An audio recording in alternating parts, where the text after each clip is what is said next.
Hello and welcome to the Animation Kimmunication podcast, your source for discussion about animation, film, fandom, and more. So please join your host, I Love Kim Possible a Lot, or KP, and Lauren Kizich, the Abbey Roadie, for today's discussion. If you like what you hear, please remember to support by giving a like, a follow, as well as subscribing to the main I Love Kim Possible a Lot channel on YouTube. Spread the word and keep being a part of a great community.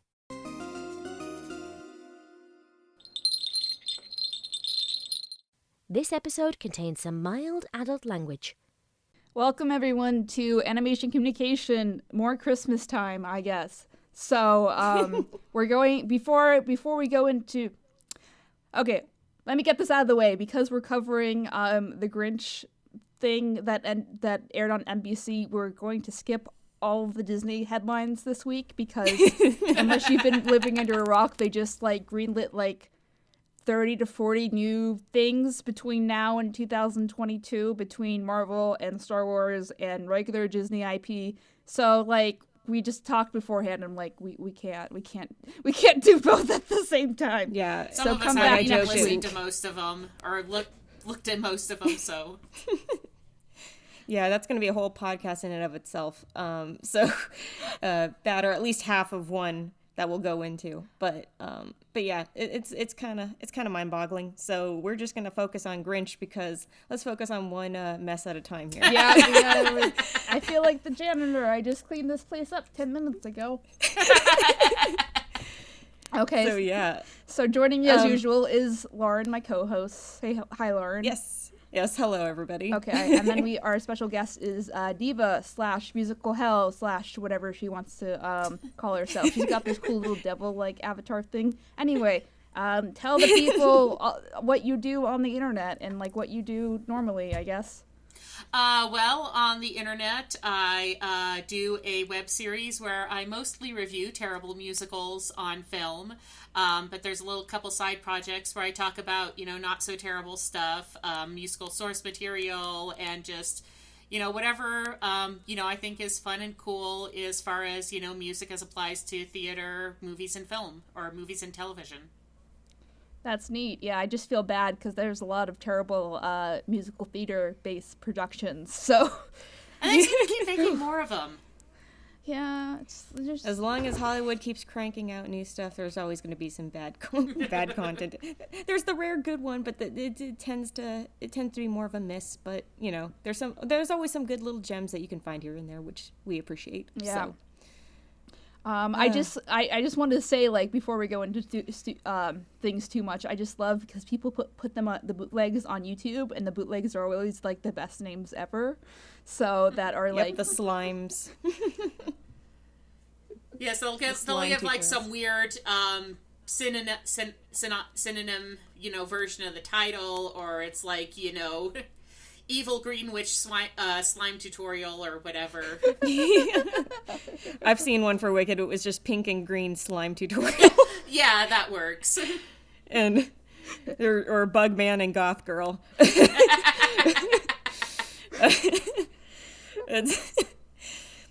Yeah, I think it was Bugman and Goth Girl go on adventures or something like that. It was kind of something like that. I'm like, not wrong. But yeah, I do. It's funny that in this era of COVID, that it seems like the slime tutorials, I should say, have been kind of the saving grace for a lot of people who have not been able to go out and see shows. Even though it's kind of don't do the bootlegs, don't do this. It's go see the show, go support the shows. Yeah, that's the thing. I mean, if you're going to, price musicals, out of the range of, a large portion of the populace, they're gonna try to see it any way they can. Exactly. And I think that's what was really great, because I did get to see Beetlejuice last year on Broadway, and it was unforgettable. But the fact was that their ticket prices were the most affordable you could get, and I think that was the smartest thing they did, was because they knew that their demographic coming in was going to be the crowd that was they're not going to pay $500 a ticket to see it. And at the same time, the vibe of the musical, the story is so much more aimed at they try to aim it at the younger audience, that it's going to be okay, so it's going to be the millennials, it's going to be the Gen X, Gen Y, whatever, they're going to be coming in and they're going to be like, this is the kind of show that they want to see, and they're not going to be spending $500 to see it. So, and to make make sure it's a bigger audience. Yeah, and there's always the stuff like the lotteries and the student rush, but that's a really limited portion of the tickets. So. Mm-hmm. Yeah, so I mean, so at least rumor has it that Beetlejuice may be making its comeback on Broadway once Broadway comes back to life again. It's possible. I think regardless of what happens, we're probably going to see a tour. It's definitely going to have an excellent regional and school production life. Yeah, you're definitely going to see a lot more of it in the years to come. One way or another. They already said that I think South Korea is already going to get a production. They're going to be the first international performance, I guess, that they'll get. So then I think after that is West End, but yeah, South Korea is getting it first. So that's cool. Speaking of ticket prices, this is totally random, but Lauren or Diva, do you know what their starting price for Spider-Man Turn Off the Dark was, just as a point of comparison? I would, it's hard to find anything much lower than triple figures anymore for full price, even for balcony. Maybe you're looking at $75, $80 for a first run show starting. So. Yeah, That's base price. You get discounts. You get the TKTS booth in Times Square, where you can get day of tickets at a very reduced cost. So it's not the only option available. Yeah, there's a will, there's a way, and but yeah, it's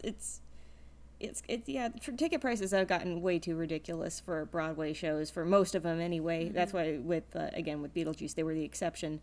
But yeah, it's even the nosebleeds are kind of ridiculous depending on the shows. So, but anyway, it's kind of funny. Why did you bring up Spider-Man Turn Off the Dark? Because I was just like, what's a bad musical that they might have oversold, like, in every aspect? So I was just curious. There was, Spider-Man Turn Off the Dark, even if it had been successful, it was going to take it years to, turn profit. So just from the nature of the production, it was so involved in tech heavy.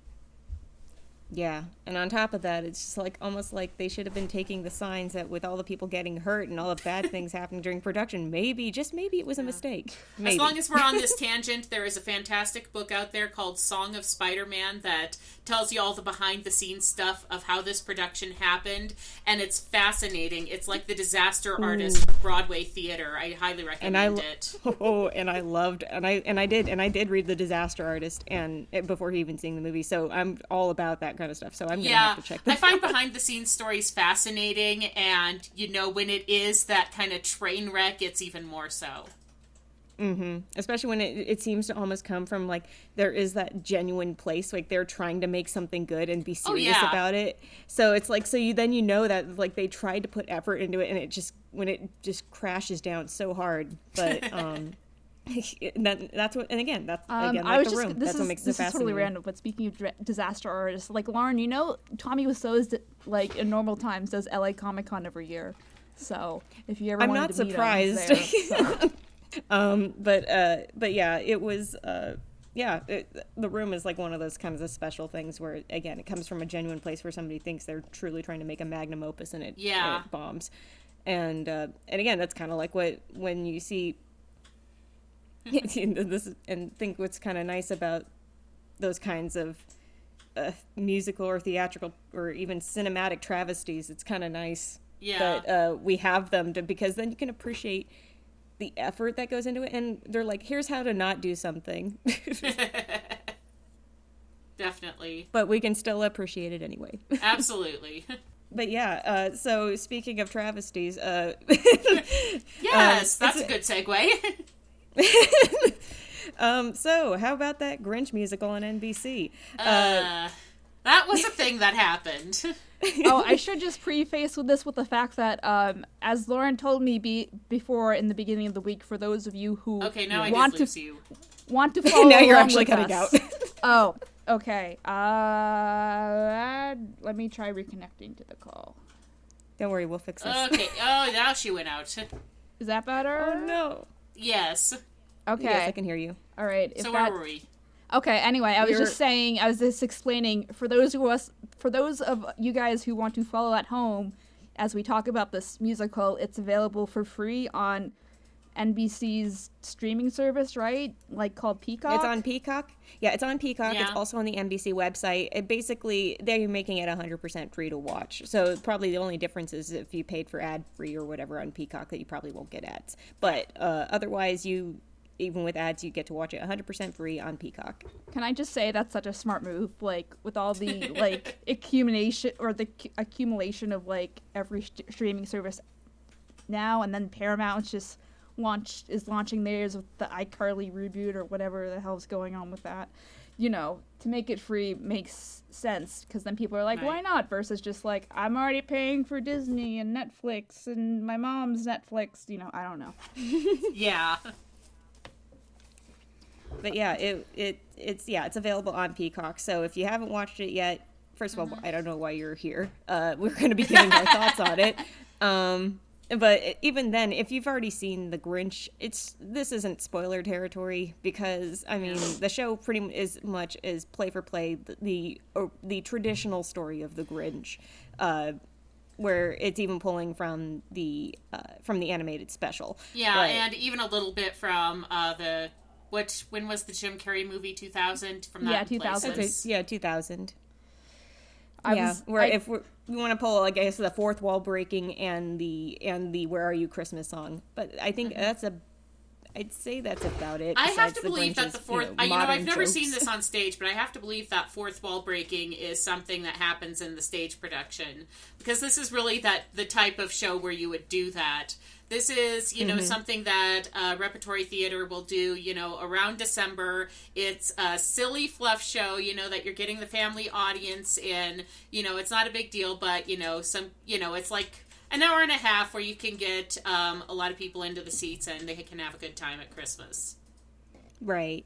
And so that's how of course, NBC every year does a musical to broadcast like that. And they do always do the fourth wall breaking, like even, and it's funny as I look back on this, somehow I see Peter Pan Live as a way bigger disaster than The Grinch. This is definitely not as bad as Peter Pan Live. I mean, if nothing else, everybody was actually invested in their roles, and you didn't have like the Christopher Walken who is sitting there, reading the cue card off the camera and missing his lines. Which, I mean, to a degree, I'm like, it was kind of like so horrible. It was actually kind of like a beautiful disaster in that he just did not give two shits about what he did. Yes. And especially with the tap dancing scenes where they're like, clearly that's just dub tapping. He's not actually dancing. And and I guess with like the Grinch, it's like when they try to have those, when they try to have the moments where it seems like there's going to be audience interaction and stuff, it didn't. I don't know. I don't know if this year left me jaded or anything like that, probably. But it was like anytime in the interaction tried to happen between the Grinch and the audience, it just didn't seem to hook me. And I think it's only because I see it as him trying to do the genie bit of trying to interact with the audience. Like if you've seen even the Broadway version or even the California Adventure version of the Aladdin show, rest in peace, that the genie would try to do audience interaction or do fourth wall breaking and modern jokes and all that kind of stuff. And maybe that's just what rubbed me the wrong way about this Grinch. And I let it slide for the Jim Carrey Grinch because at the time his take was new on the Grinch. Right. So nowadays it's like, okay, it's been there, done that. But I was still interested to see what Matt Morrison would do with it. And yeah, I guess we can start there. Let's talk about the casting for this show.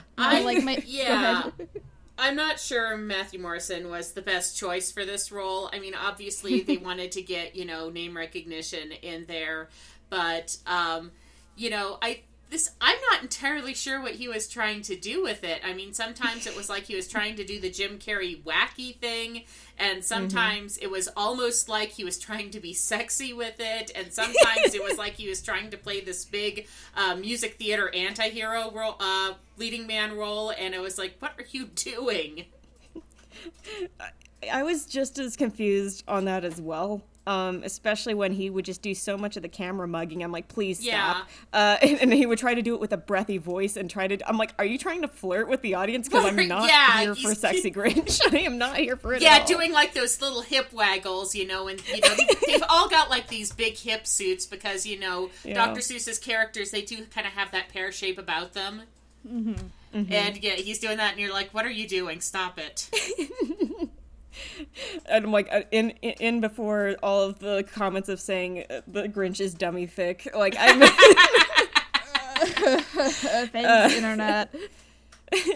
No, I gotta wonder, like, how, like, did you guys think maybe COVID affected the casting? Because, like, not to shit on Matthew Morrison, but I figured if they're really trying to go for like a really big name for this to bring the people in. I mean, I think Matthew Morrison is mostly known for Glee. Correct me if I'm wrong. And I don't think probably he's mainstream, been really, yeah. Yeah, I don't think he's been really. I mean, I don't know him that well, but I don't know what he's been doing since Glee and this, for instance. So, like, maybe Diva, do you know something? Not off the top of my head. No, I know he's been in stuff, but he because I mean he is. Yeah, because I mean he is a stage performer, and and so that's why he was brought into Glee in the first place. Mm-hmm. But in the end, as of current projects, not sure what he's been doing as of late. But I mean, obviously he was. I could tell he was trying with the role, but at the same time he wasn't sure what he was trying with. Exactly. It's like he's putting effort, but he had a million different directions that he was trying to go in, and. I mean, and especially when it was just like, I don't know, again, really breathy. I was not a fan of him constantly breathing down. It seemed like every time he would sigh, it was like breathing down the neck of everybody, and I was not a fan of that take. So... it's personal preference, but, I'm very old school with the Grinch. I'm all about the Chuck Jones with, you have Boris Karloff and Thurl Ravenscroft doing the singing. So, I kind of like that nice, deep voice for the Grinch. When this was on Broadway, the Grinch was played by Patrick Page, who, anybody who out there who's listened to Hadestown, he's played Hades on Broadway, so... Basically, obviously has that same, that same, deep floorboard rattling tone. Mm-hmm. Yeah, it's so, and a whole bunch of people were wondering why they didn't go with him anyway for this production if they were going to go all the way. But I guess, one, it depends on if they just say yes, and two, it's like, I guess, I don't know if they were just trying. Again, I guess they were trying to bill Matt Morrison because he's younger, but I'm like, the whole point is that it's supposed to be like he's this old, grumpy Grinch. I'm like, why not have him be old? Yeah, he's like, he's, listed as 53 in the text. And, you've got Matthew Morrison. You've got Matthew Morrison dressed up with like this Karen hair on him. It's like, what are you doing? I was trying to find a name for that, and thank you for that. So I didn't come up with it, but somebody said it, and I'm like, yeah, the Grinch is definitely wanting to speak to Christmas's manager here. I mean, and on top of that, there's a whole scene of him walking into a department store. Like, that doesn't help. That was stupid. Like, that was like peak awkward. He's got like this weird cowboy hat and glasses, and then he starts doing this Texas accent and from Houston. And it almost sounded like he was trying to do Donald Trump at one point there. I don't know. Especially, I sat there, I'm like, was that a joke? Was that a reference to something? And I'm just missing it because the accent's so bad. And so, again, he's trying, but we just don't know what direction he was trying for. And especially when it would change from scene to scene. And that's not a good thing. You're supposed to commit to one thing, and you had to commit through it all the way through. Right. So, it was. But what I can say is, for the rest of the casting, I didn't really have any issues with the rest of the casting. I mean, Cindy Lou I thought she was precious. The little kid playing Cindy Lou Lou was cute. We had, Dennis O'Hare playing, the older Max the dog, who's the narrator. Which is, he's like the old narrator role, so. Yeah, he's allowed to break the fourth wall because that's part of his job. So yeah, and then as young Max, they had Boo Boo Stewart, who was Jafar's kid in the Descendants series. So, oh, that's right. Shoot, wow. So it's like, yeah, you have like some really talented people in there that are trying with their roles, and so yeah. Again, I guess it was, at heart, this is a silly fluff show. I mean, it's not anything particularly groundbreaking or deep. It's silly fluff. Yeah. So and on top of that, there was also I kind of dug the whole pop-up set design. Like, I think the only thing that bothered me was the top of that tree was cockeyed. Yeah, the best part, I think, of this is the set. Because if you've ever seen Dr. Seuss's, original book, you think of the Grinch as being green and all these, different colors. But it's very basic. It's black, white, and red. And that's what they did with the set. And it's very simple. It's very, picture book. And it's a really good contrast because they do have all these bright, garish costumes, so it keeps things from becoming too noisy. Absolutely. And if I remember correctly, Chuck Jones, it's because of Chuck Jones's cartoon, that's why the Grinch got his green color. Absolutely. At all. And saying, because he asked Geisel about what color the Grinch was, because he's like, well, I have to do something about it, so what am I gonna do? And he's like, I don't know. And so they were like throwing colors around, and he's like, why not green? Because I see green as like a contrast to the red because it's like Christmas, but then it's also because it's a disgusting color. Like anything I associate with, like, it's a bad car, it's turned green over time, and or it's a bad coat, like it's like well, when you add it to his fur, it gives him kind of this moldy look. So So yeah, it's like, and in contrast with every other Who that looks like more like I guess you could say more like a human, where it seems like they're more peach toned. So yeah, so I mean, that's why I think it's it was great to see though that they kept that whole black and white aesthetic as according to the book for the set. So I thought that was really cool. Again, though, the one little thing that always, I know it's because the tree is meant to curve a little bit, but that little topper on the top of the tree being cockeyed the whole show, just like, I'm like gonna be like, no, it's not. Go either bend that tree all the way, but don't just have the tree stand up straight and then tip the top like, oh, see, it curves. I'm like, I know, nitpicky, but No, the only thing I was nitpicky. I was nitpicky about the tree, sure, I guess. But I was also nitpicky because Cindy Lou hair was pink and not blonde, and I was like, but that was it, really. Cause is it blonde in the book? The thing is, well, it's like a little black top knot in the book. So okay. Unspecified. Again, color scheme's very limited because he did this in the 1950s, and you really could not do full color printing in economic manner back then.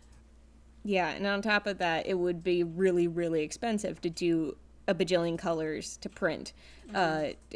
Especially at that time. So, Yes.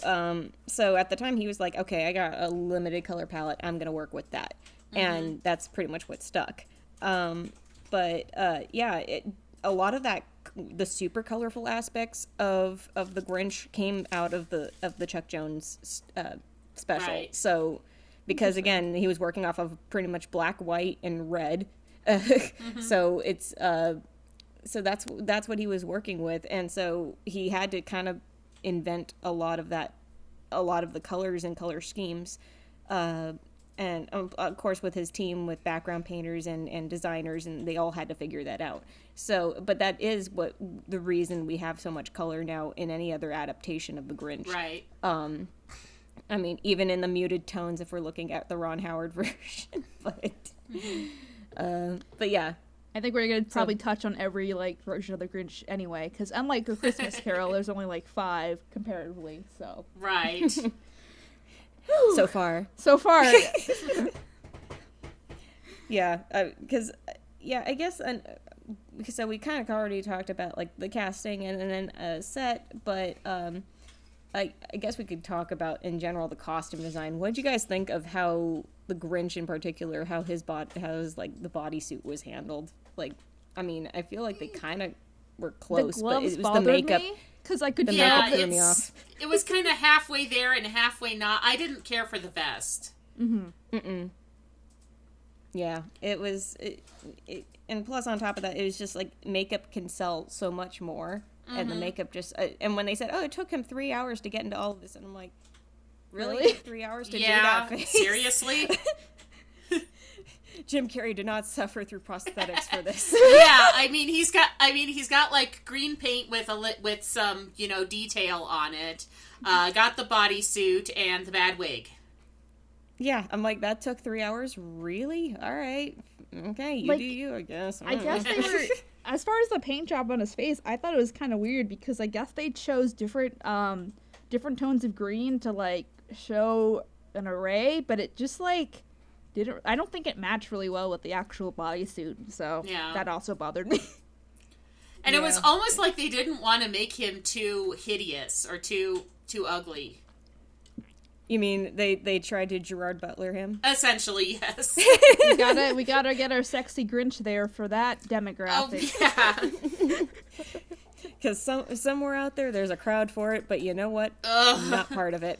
Yeah. Not The part of it. internet. But, if Jim Carrey had all the prosthetics. If you look at, like, the original Broadway makeup, there was a lot more, wrinkles and stuff painted in, so... Exactly. I'm like, why they couldn't do that is beyond me. I don't know if it, again, maybe it kind of like what KP brought up earlier is that maybe it had to do with COVID. I don't know if it meant like you couldn't spend as much time on makeup or something like that. I don't know. But, I don't know. But I feel like that still shouldn't sacrifice quality. Yeah. It's right. I mean, you were already tested. You're already in there, obviously, able to work together. So, I mean, go all the way or go home, I guess. It's just when you half-ass it, especially for TV, where it's not only for the television, but high-def television, where cameras are in your face, versus a stage production where if at least you're far away from the stage, you can still, as long as you can identify what character's which, even from the nosebleeds, that's passable enough, But when you're looking at high definition, high quality footage with cameras in your faces for the entire thing, all up close, then people are going to see that it's not good. So they're gonna nitpick. But I mean, like, and again, all the other costumes seem to be fine. Like, I was fine with them. When you have somebody like. Yeah, I thought the Who's makeup, I don't know if it was just me, but it looked like it was kind of inconsistent. Like, some of them did kind of have, like, the little turned-up nose like they did in the 2000 movie. But, some of them was just like they had, like, a little bit of a clown dot on the tip there. Yeah, it makes me wonder if they said who's okay with prosthetics and who isn't. It's basically let people pick. I don't know. But it's kind of funny, though. It's just, like, that didn't bother me as much. And I guess it's because I was thinking it was almost like the Cindy Lou rule, where it seemed like almost all the adults had the prosthetic noses in the Jim Carrey one, and she had a regular little button nose. And it's almost like they grow into a nose or something. I don't know. Oh yeah, they do reference like that vaguely. The other thing is something I didn't get. Speaking of costume design, so the green-haired duo, the little person and then the regular person, but they were all the same outfit. Like, there was like a couple of random Oompa Loompas there for no reason. Like, they just, I guess they were supposed to be just stagehands, and that's what they added to the show. I guess they were supposed to be like the PAs that help with or they were like the PAs that help with coffee runs and all that stuff. Like, I don't know, maybe get Max's doggy bones in between breaks.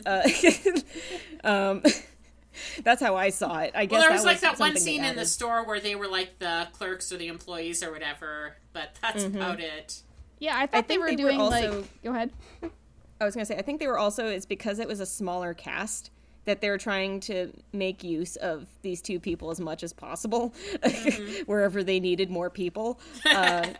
But I'm assuming that's what the case was, besides having them be like, the extra, the stage hands, so to speak. Yeah, I mean, I thought at first because they were in the opening, or when they were in the opening act, they were still there, I think, as regular Who's. So I thought they were doing like a son-father kind of thing.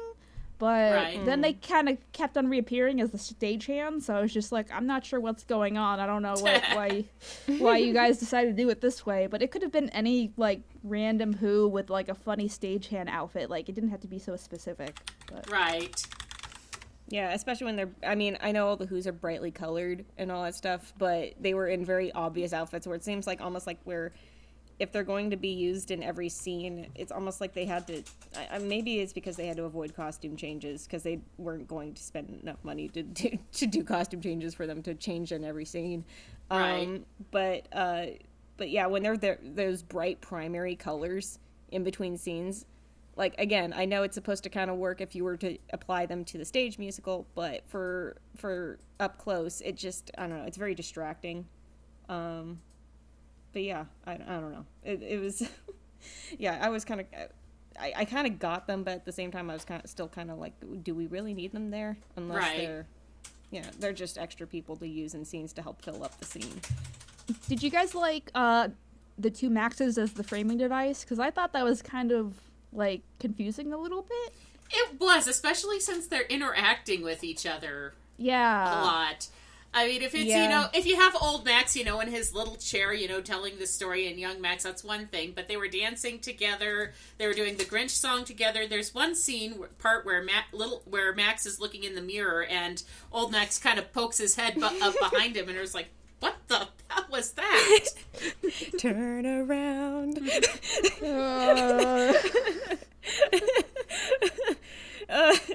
I was thinking of that too, just like imagine just like seeing an older version of you behind you in the mirror, and I'm like, I'd freak out. It's like, who the hell are you?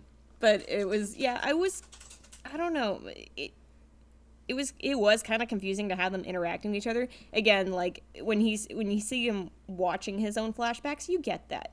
Right. But when they're dancing together, you go, okay, where's the line drawn then? Right. And then you think about, okay, also the fact is that Max talks in the show, and the Grinch acknowledges that Max talks. Right. So now Max is a talking dog. I wasn't sure if that so was confused. something. I'm like, okay, so then does he talk to everybody, or does the Grinch? I guess it's like Stewie rules, where you're like, does everybody understand him, or does one person understand him? And meanwhile, we're kind of like that part of that small little bubble of people because the audience can hear him, but nobody else can. Like, I don't know. It was kind of confusing. I'm like, so does he sound like a dog to everybody else? I don't know.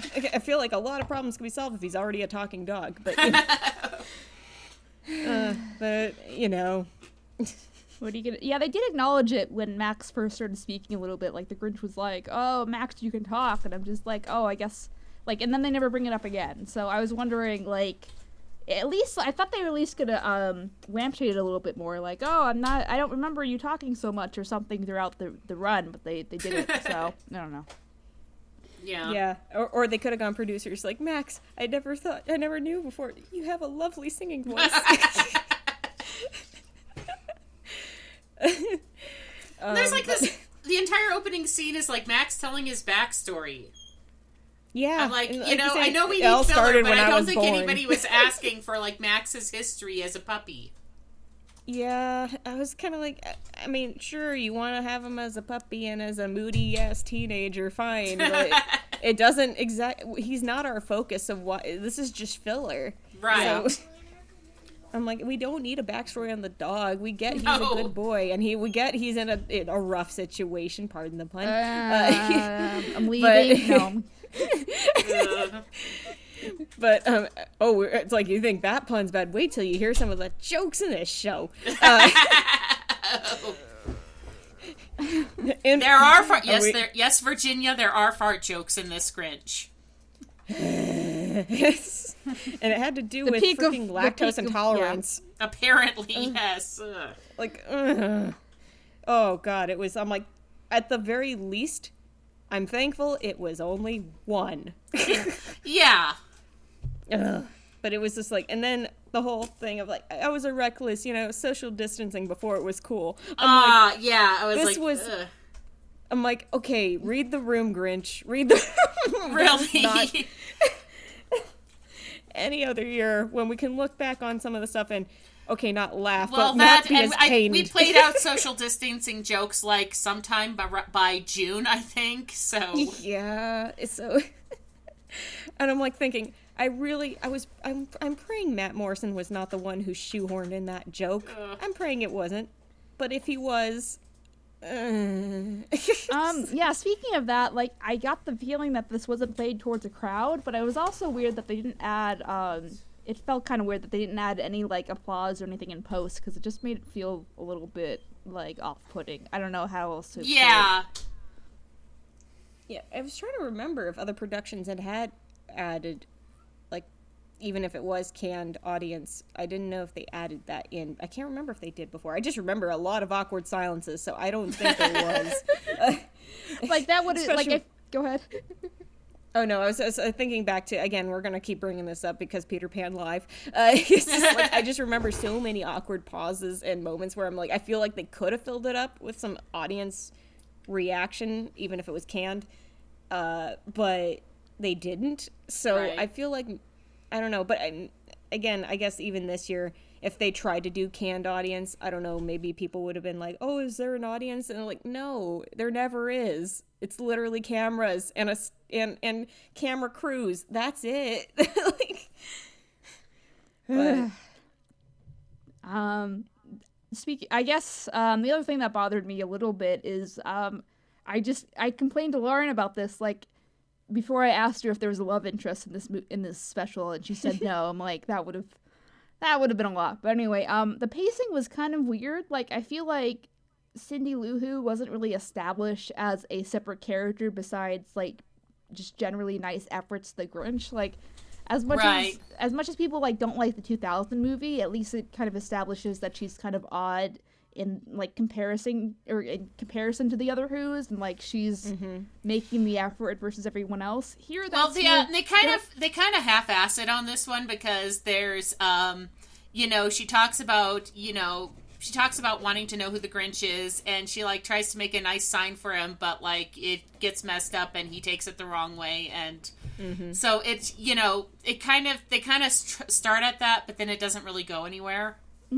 yeah, they just divert back to her being just, like, how I want to say, it's almost like how they divert her back to Charlie from Charlie and the Chocolate Factory. Not Willy Wonka and the Chocolate Factory, Charlie and the Chocolate Factory. And how he is just a generally good child and, like, has no flaws and is just good and wholesome and pure. And it's just, like, and has no, like, isn't really, like, a foil or anything. It's just kind of like, I don't know. It was, yeah, I feel like, again, where I don't care how many people complain about the Jim Carrey one, is that at the very least, yeah, you're right. It does show that Cindy Lou has more depth to her character in that she is the oddball. And meanwhile, they are very quick to dismiss it in the musical here, or at least in this production of it, because it's like they were like, oh, you don't want to hear about him, and then it's like, oh, but I'm sure he's lonely, I just want to be nice, and they're like, oh, well, that's very nice of you, and then okay, move on. Like, yeah, like they still acknowledge she's being nice by acknowledging him, so right. It's like there really isn't much to go off of there. They really could have pushed on the whole Ron Howard version of it, and made it a little bit more interesting, but, again, like we're gonna say, it's a fluff show. I'm not gonna get too deep on it, but... Yeah, they probably should have established her more than Max the dog.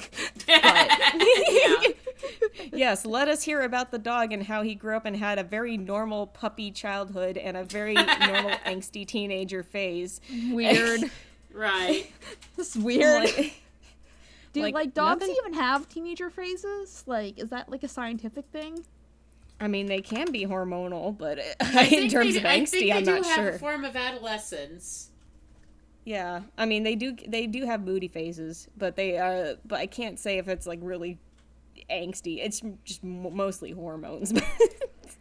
Yeah, growing pains, but yeah, it was just like, yeah, I felt like it was a lost opportunity with Cindy Lou, especially when she's the one that, besides Max, who's supposed to be a dog and not talk, but is that they could have had it focus more on, again, Cindy being that one link the Grinch has to the Who's. Right.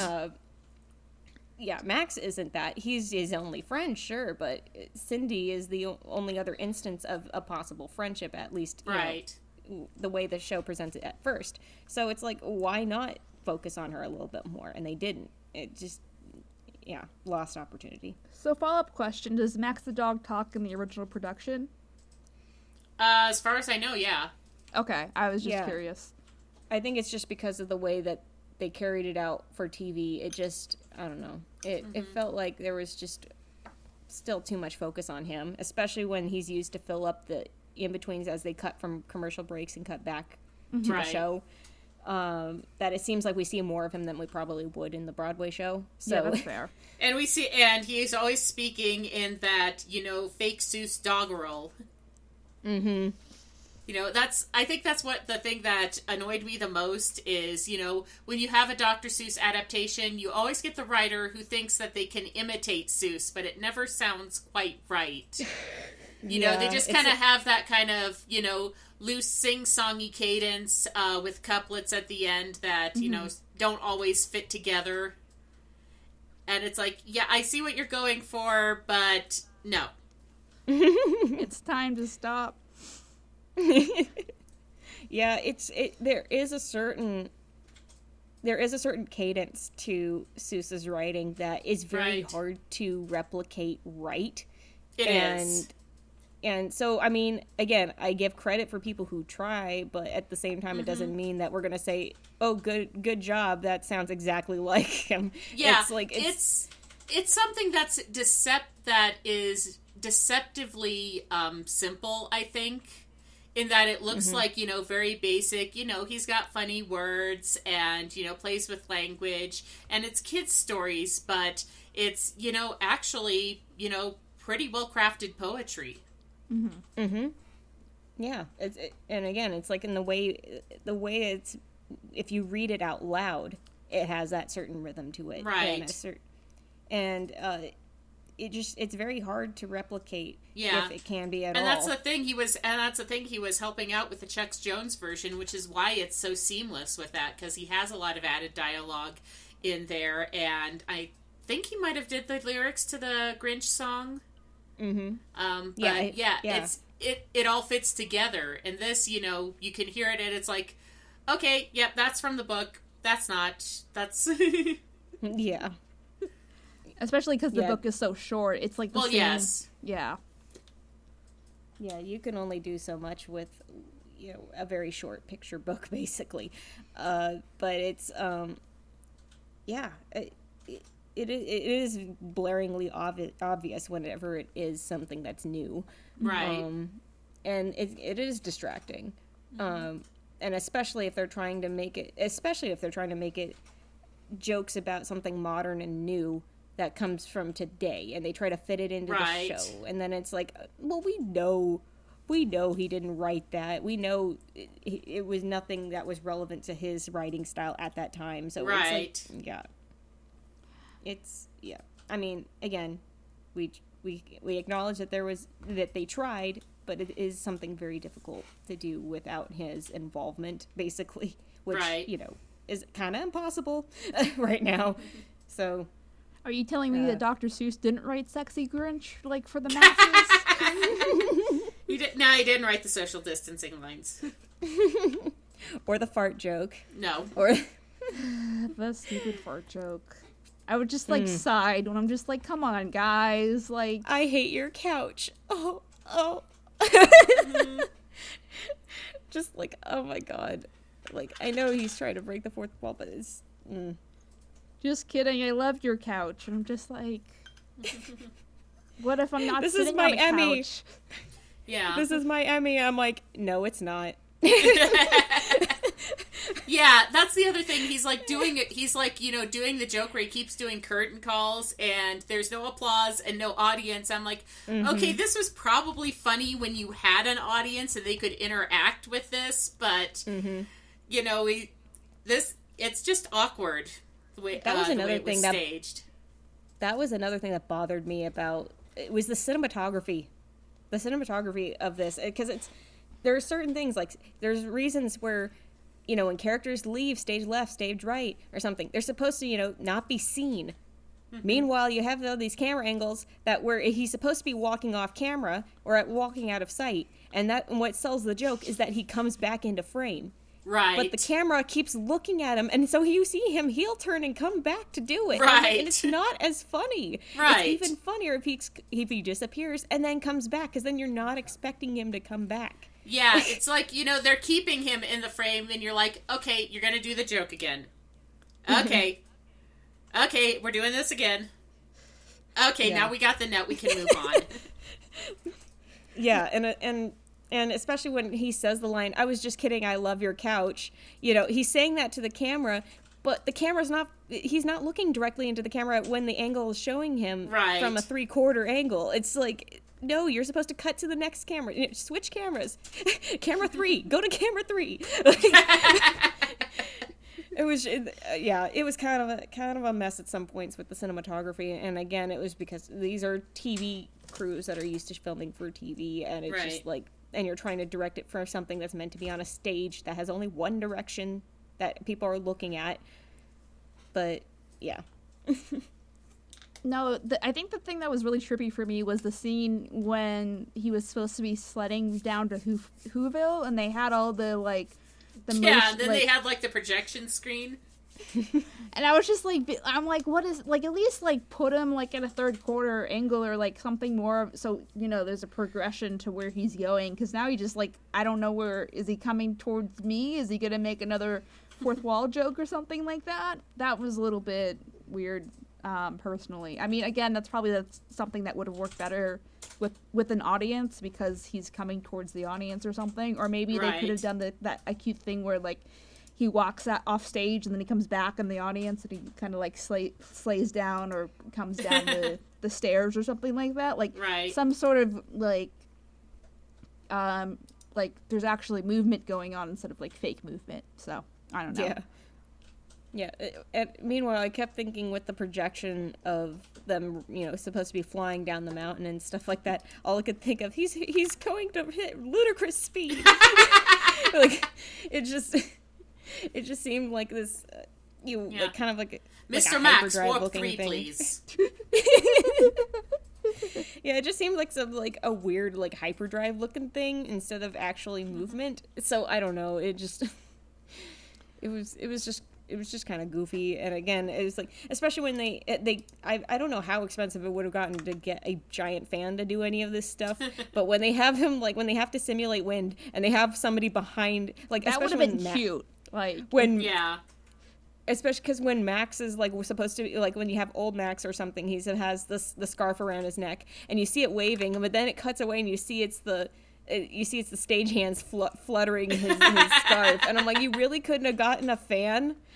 Really? Or strings, something? I mean, yeah, and then they could have a joke about his hamminess, where he's too far away from the he's too far away from the current, and he wants them to, he beckons them to come close in, and he's like, yeah, no, stop, and then it would be funny good. to have him come in. Exactly. It would have been even funnier to be when he realizes that it doesn't look windy enough, and he's like, get in here, and they move his scarf. That would have been funnier than just having him there. But yeah, it's just, it felt like a smaller production, and it was. So it's just, I guess they were doing what they Did you guys believe the relationship between the Grinch and Cindy Lou? But because I thought it was kind of weird when she said she had a nightmare about the Grinch, but the song is still supposed to be warming his heart or something like that. Yeah, there's not a relationship that was a bit besides odd. the fact. Yeah. I thought the nightmare was weird too. Why was she having a nightmare about the Grinch if she's I want to make friends with the Grinch? Is it because of is it because everybody else seemed to plant it in her head that he was this awful, ugly thing, and that's what she thought of? I don't know. It's I thought it was very. I wasn't expecting it, especially with Cindy Lou supposed to be the one friend, to the Grinch. Right. So it's just. I don't know. Yeah, I expected a line oh, I know I'm having a nightmare about the Grinch, but he's not so bad, or something like that. And that would have been much better than, because I just didn't believe the relationship for the rest of the thing, because, oh, I love you, Santa, except the Grinch. He gives me nightmares, except, oh, you're the Grinch, actually. It's fine. Right. Yeah, I guess they only did it to just create unnecessary drama, and especially just like it was like again, it's like the third act rift that you see in so many stories, saying like there has to be an issue. These characters got to have an issue. They got to have an argument and go their separate ways, and then they'll come back at the end, Right, and make amends. I'm like, I guess that's what they were trying to do with that part, and it really bothered me because I'm so sick of that trope. Yeah. and I guess they only did it because they wanted to make sure it wasn't some like, you know, One Direction, like, oh, he's just automatically gonna be friends with Cindy Lou. But I think it would have sold just fine without the nightmare, because he's already the Grinch and she's already a Who. It's already unusual for her to want to be friends with him. So and he's already got his own hang-ups about being friends with a Who and stuff like that, like, or at least potentially liking a Who, of, you know, being like, you know, I'm supposed to hate these people, and yet there's this one kid. Why can't I be mean to her completely? Right. So, and I guess they wanted a reason to keep the song going, because then he has to stuff the tree up the chimney. Right. So right when he's about to say, you know, I'm going to return the tree, and then they have him go, well, never mind, you're mean. And then right. So I guess that's what they did, is they try to keep it going with the song, but I don't know. It did bother me, that nightmare scene, because it didn't make any narrative sense. Didn't need to be there, only to create a third act rift, and even then she doesn't even know it's a rift. So it's only for the Grinch to know, and for her to not even realize. So I don't know. Yeah, I think this relied way too much on people's knowing of the original story versus, like, a new experience. Right. Like, I would have been confused if I was just, like, watching or being exposed to the Grinch the first time. Especially, like, again, that scene in the toy store. Like, I got that it was supposed to imply that, you know, the Who's aren't about the presents and, like, the Grinch here is only part of it kind of thing. But, I don't know, it's still kind of, like, besides the whole Texas Grinch thing, which I don't understand at all, but we've already talked about that. Right.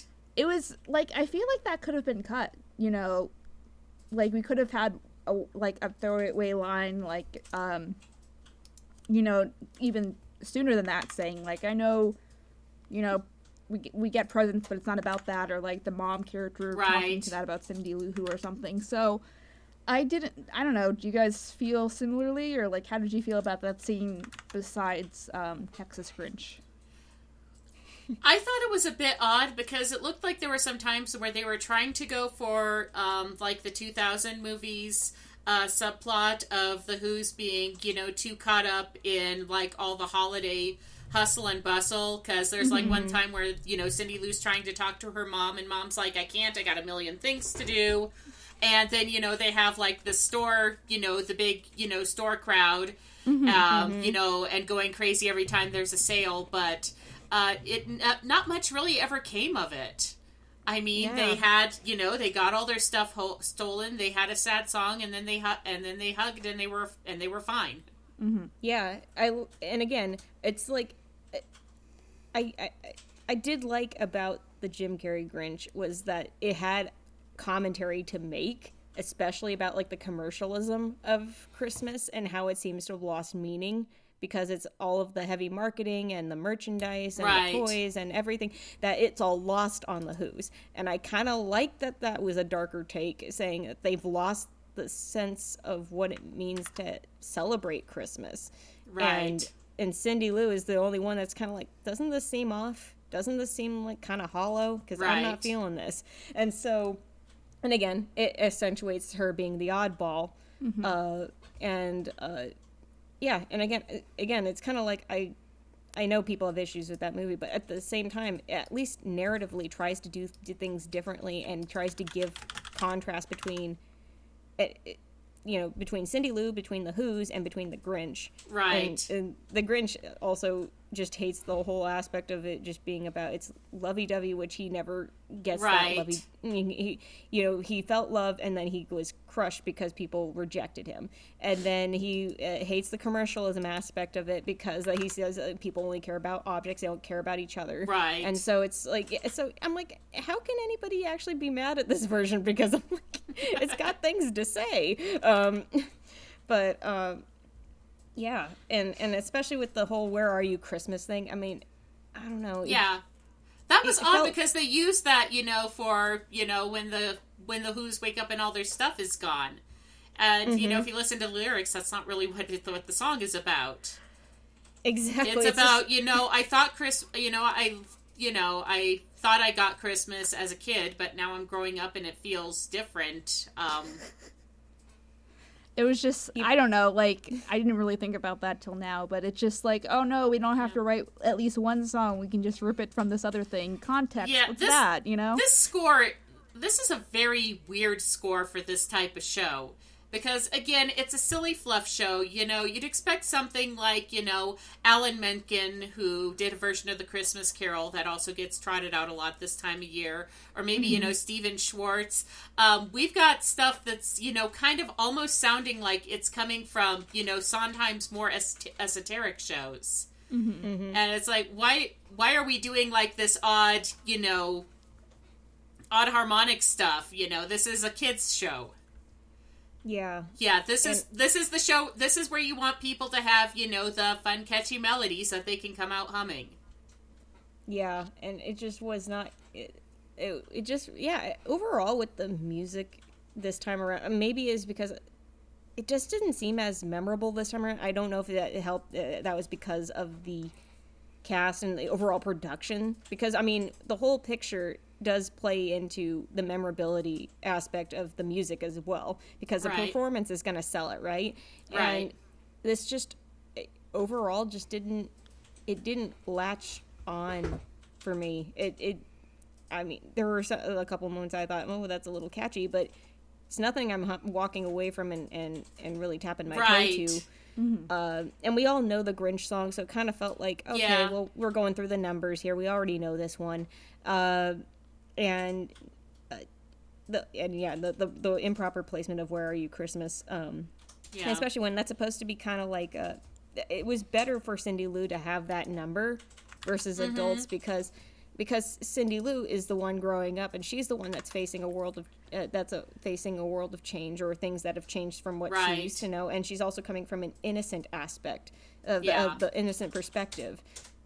Being a child and facing a whole thing of where she's changing and the world is changing. So why they didn't give that to Cindy Lou, I don't know. And especially when after their stuff's stolen and she does the whole, I'll give him what for? Hey, yeah. I'm like, if you knew who it was, what? Yeah.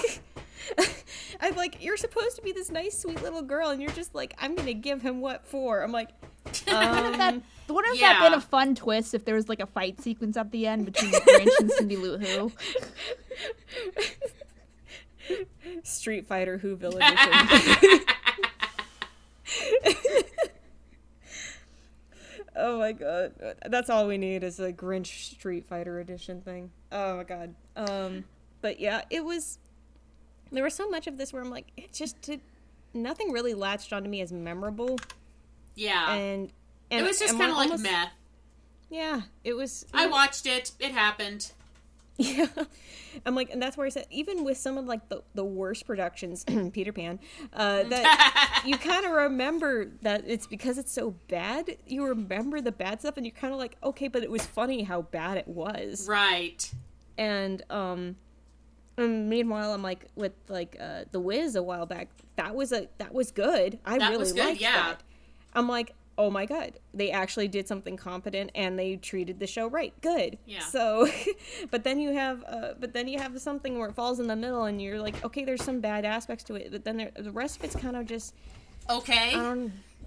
It doesn't leave any huge impact, and I guess maybe it was because we've heard the story of the Grinch so many times, but then again, we've heard the story of Christmas Carol so many times. I guess it just is, what can you do different with it? And yeah, I don't know. I mean, I will say, I was going to make this note, but then I forgot. But, like, I will say, as far as the Illumination Grinch that came out, it's the most recent movie version, if you don't know what things are. Like, the big off-putting thing for me about that was not so much the visuals, because the visuals are great, but, like, they made the Grinch too soft character-wise, that the Grinch song did not work in the Grinch movie. So at least Grinch this one didn't Squidward. have that problem, you know.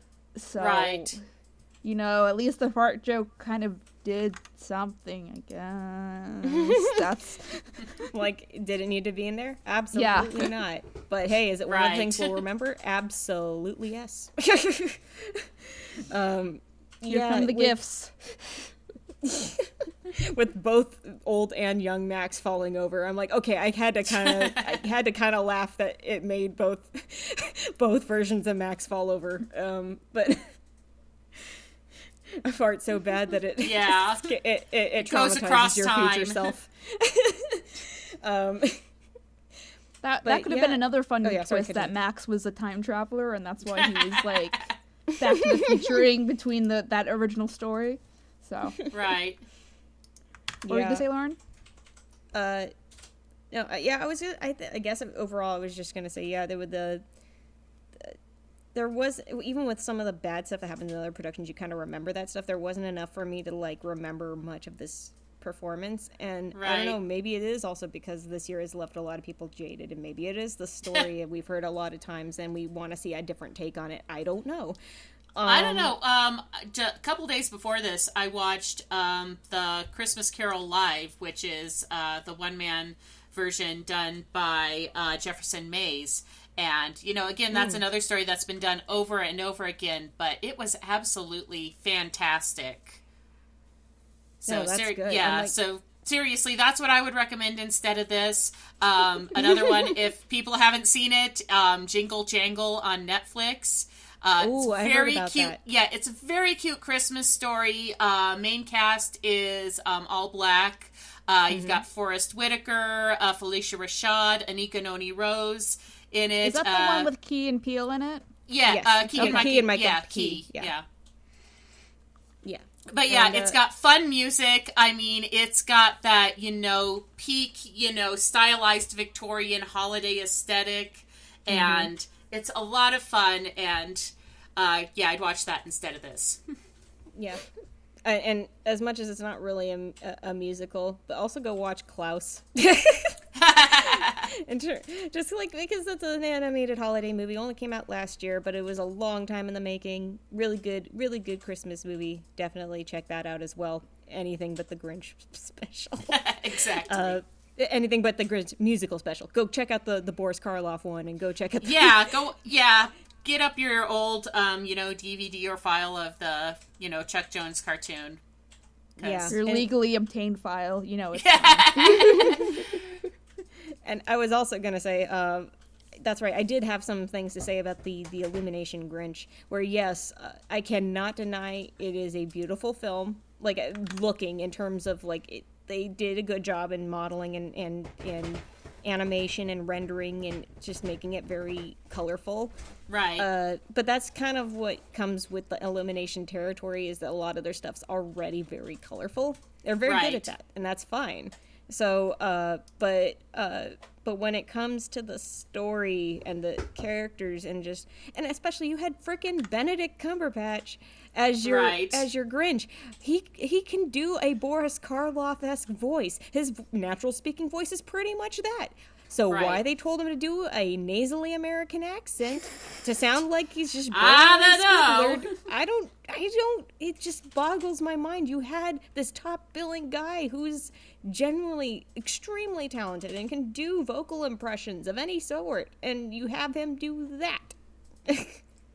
It was just it annoyed me so deeply, and just the way they make him.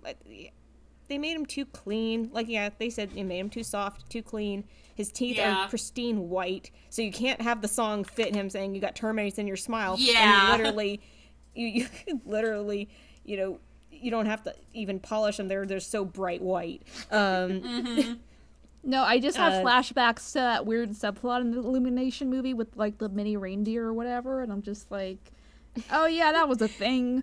Yeah, it's like, oh yeah, the reindeer that was there and didn't need to be there, but he was there. For merch. Yep. Just a big, it's so fluffy, insert Despicable Me joke here. That'd be on brand, I guess. Yeah. But yeah, I'm like, you know what? I'm going to say it. So even the people, if they're going to be mad at me, go watch the Jim Carrey Grinch too, because you know what? You're going to need variety of these Grinch things. I like the Jim Carrey version. Like, I get why some people don't, but I genuinely like it. I love it too. You know, it's like, and again, I'm like, is it perfect? Absolutely not. But I definitely watch it anytime it's on TV. Like, at least the Grinch is in character, right? And Jim Carrey's Grinch is kind of what I envisioned of a Grinch. He's disgusting. He's a recluse. He's bitter. He's angry. He's like, and he lives literally in a pile of trash. I'm like, you know what? I'm kind of, and yet they, with all the moments they spend with him, where they probably allowed Jim Carrey to ad-lib a bunch of stuff. Right.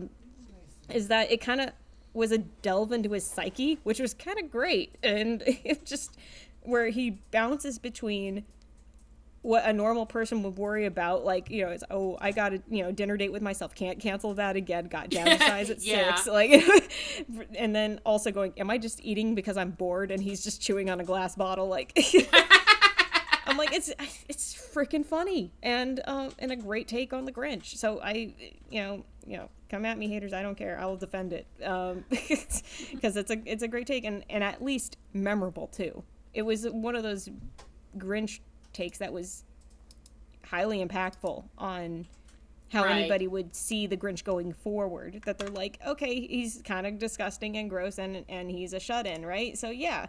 And then, and it's kind of funny that even though he goes out into the Who's world in apparently not only the Ron Howard version, but also the Illumination one, and in the musical, at least this take of it, at least when he's in the Who's world, in the Ron Howard one, he's causing havoc. He's going out there and he's being a disgusting mess, and he's deliberately being a troll and just a chaos demon. Meanwhile, it's like you have the Illumination. He's like, oh, he eats a pickle, spits it back out in a jar, and then is just a regular. Oh no, the nuisance, chaos! Like, like just a regular nuisance in a. And then this store, one, like, you know, he just shoplifts some sewing supplies. Yeah, like, ooh, so scary. It's gonna poke me. Watch out, we got a badass over here. But it was, like, there's so many other takes on the Grinch, and this one was just overall not memorable to me. I mean, was it passable? Yeah, decent enough. It was harmless enough, but in terms of actually leaving an impact, I feel like it left so much to be desired. I just think of that stupid, like, I guess they added in post as an After Effects effect, but when the Grinch's heart is growing, like, there's no... Oh my god, yeah. Yeah, I was like, what was that, like, CGI? Does he have, like, a thing under there? What's going on? Yeah, I'm like, they just took the inflate tool on After Effects and they just target... I'm like, because it only shows up, like, twice in that moment, where it's just at 2 different intervals. That's it. And so if it's a blink and you'll miss it moment. But yeah, I'm like, really? Who did this in After Effects? Who did this in post? You couldn't give him, like, a thing underneath that, like, inflates? Like, it's not that hard. Like, somehow the Jim Carrey one figured it out, which was even funnier, that what they did his heart growing 3 sizes is that they did the literal, like, heart shape of, like, it's, you know, the artsy heart shape, not like an actual human heart shape. Right. But popping through his fabric on his suit. I'm like, you couldn't even do that. I know it would have looked cheesy, but hey, come on, it's a fluff production. You could have at least tried with that. I don't know. So Diva, not to beat a dead Grinch, but do you have any other general holiday musicals you want to recommend before we I guess end the thing or whatever? I think I about covered it. You know, I love Nightmare Before Christmas. I wasn't a big fan of the film version of Menken's Christmas Carol with Kelsey Grammer, but the stage play itself is pretty decent. I'm sure we'll see that again, once life gets back to whatever, to normal-ish. Mm-hmm. So. Normal-ish. And then, go ahead, Are there Lauren. are there any movies that aren't technically holiday movies, but you sometimes watch around the holidays that you recommend? Can't think of off the top of my head. I like a lot of people trot out, the good old comfort classics this time of year, Sound of Music, Singing in the Rain, stuff you like to sit on the couch with your family and a big bowl of popcorn with. Yeah, gotta love the classics. I think it was like even this year. I even showed my dad Sing in the Rain for the first time. He hadn't seen it all the way through. Aww. Yeah. So, and he loved it. So I'm like, yeah.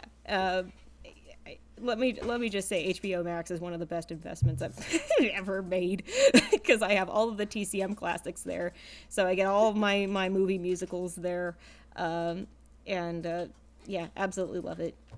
Totally random, but did they remove Gone with the Wind from that? Because I know. Yeah, I guess they did. I mean, it really didn't last very long on the service, because they said it was like not even a month after they launched it is when they removed it, pretty much. So yeah. But I was just curious. Yeah, no, I mean, they still got a huge library of other movies, so honestly, I guess the uproar didn't last very long over that, but Right. I don't know. Shrug, sigh. Okay, I was just curious. So, Diva, for people who don't know your work and where to find you on the internet, where can people find you on the internet? Under Musical Hell, website, Twitter, YouTube, Tumblr, and I've got a Patreon, so just Google Musical Hell. I'm sure you'll find me. Yay, give me money. All right, I guess we can wrap. Do you guys have any other last things you want to say? Nope, just thanks for having me. Oh, thanks for coming. Absolutely. You were fun. It was an honor and a pleasure to have you. And I've followed your work for a while, so it was really Thanks. I was really excited that you wanted to Yeah, do Lauren this too. was very so, like, excited. So it's been super fun. So thank you so much for joining us, and especially for something as momentous as NBC having a Farting musical Grinch. for Christmas. Right. Yeah. So I guess I'll do my regular outro stuff. So if you're new to the podcast for some reason, we have tons of backlog at this point. I think this is episode like late 30s. I can look it up later. It's fine. So there's plenty of things. We'll just say it's 100 because it feels like. It's like maybe like almost to 40, not 100. We haven't been doing it for that long. That's a No, lot. I know. We've been cranking this. We've been cranking all this year on tons of episodes. So we've been trying to keep up on the schedule. So Mostly art and animation. So if you want to learn stuff or you want to listen to people complain about their lives, then that's welcome to it. And then obviously watch the main channel stuff as usual. Analytics are kind of weird. Post pony stuff, but I just finished recording a Rudolph script that is 7 pages long, so that should be out next week of this recording, or like the week after, before Christmas ends. So please watch that. Show it to your friends. I worked very hard. I'm tired.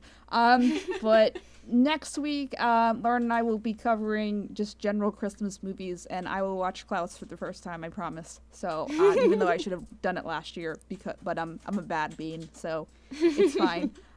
So happy holidays, happy like third night of Hanukkah. I think it's the third night. I can Second. Well, Second, yes. we're doing this on the 11th, so I think it's yesterday was first night, so second. Yeah, you're right. Yep. Anyway, so happy second night of Hanukkah. If you Google, there's some really cool menorahs. You can get some Mickey Mouse menorahs or something. And we'll see you next week, unless you're watching this later or sooner or whatever. Basically, we'll see you next episode. We'll see you whenever you feel like it. Or you'll listen to us whenever you feel like it. It's fine. All right, bye everyone. See you next time on the internet, I guess. Happy holidays, everybody, and until next time.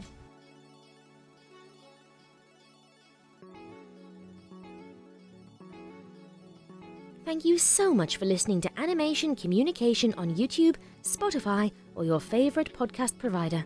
We are really hoping this show makes a difference in how people view animation and media, as well as giving and providing advice for people all over the world who like or want to join the animation or media industry. If you liked what you heard, please remember to subscribe and rate those 5 stars, as well as tell your friends. Don't forget to subscribe to our main YouTube channel, I Love Kim Possible a Lot, and turn those notifications on. My name is Scribbler, and you have been listening to Animation Kimmunication.